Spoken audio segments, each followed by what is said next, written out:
ফাঁকিবাজি করো না, হ্যাঁ? ফাঁকিবাজি করলে কিন্তু নিজেই ধরা খাবা, নিজেই ধরা খাবা। নিজের সাথে কোনোদিন বেইমানি করো না। পৃথিবীর সবার সাথে বেইমানি করো, নিজের সাথে বেইমানি করো না।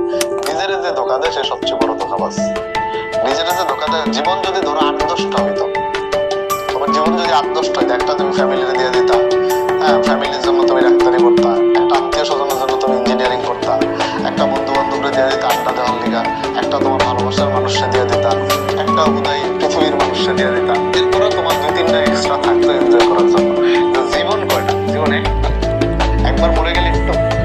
তো এই জীবনে নিজের সাথে নিজের ফোকাসটা কই আছে, নিজে কই যাইতে চাও, কি করতে চাও, এই জায়গাটা, ওই টার্গেটটার জন্য তোমার যা করতে হবে তাই করবে, যা করতে হবে তাই করবে। এখন তোমার মনে করে যে ভাই আপনি এত বড় বড় লেকচার দিয়েছেন, আপনি লাইফে যেটা যাইতেছিলেন গেছেন, এই যে আমরা এখানে দাঁড়িয়ে মোটিভেশনাল কথাবার্তা বলি, কেমনে বলি জানো?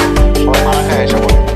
হয়তো বাবা যে ক্যামেরার সামনে ভাইরা কথা বলতেছে আনছি, আমাদের লাইফে অপূর্ণতা আছে, অনেক অপূর্ণতা আছে, অনেক। এবং আমরা যে কথাগুলো বলি ওই জায়গাটা থেকে বলি, ওই ব্যর্থতা থেকে বলি। আমরা কিন্তু সবাই সফল না। ক্যামেরার সামনে এসে অমুকে কিং, অমুকে রাজা, অমুকে বাদশাহ, অমুকে মুঘল সম্রাট, অমুকের ক্লাস করে আমি শেষ, অমুকের জীবনে অনেক কষ্ট আছে ভাই। অমুক কিন্তু খুশি না, অমুক খুশি না, অমুকের জীবনে অনেক অপূর্ণতা আছে, অমুকের লাইফে অনেক কিছু সৃষ্টিকর্তা দেয় নাই। সবাই যদি সব সৃষ্টিকর্তা দিচ্ছে তাহলে মানুষ বানাইতো কেন? ফেরেশতা বানাই পাঠিয়ে দিত, যা ডিরেক্ট জান্নাতে যা এনজয় কর। তাহলে আমাদের লাইফে অনেক অনেক কি আছে?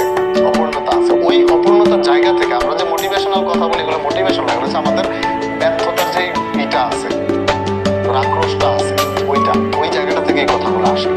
তাহলে তুমি যাতে ব্যর্থ না হও এই জন্য এই কথাগুলো বলো, যে আমি যে এটা গিল্টি ফিলিংসটা আমার হইতেছে, যে আরে আমি যদি ওই সময় এই কাজটা করতাম তাহলে আমার আজকে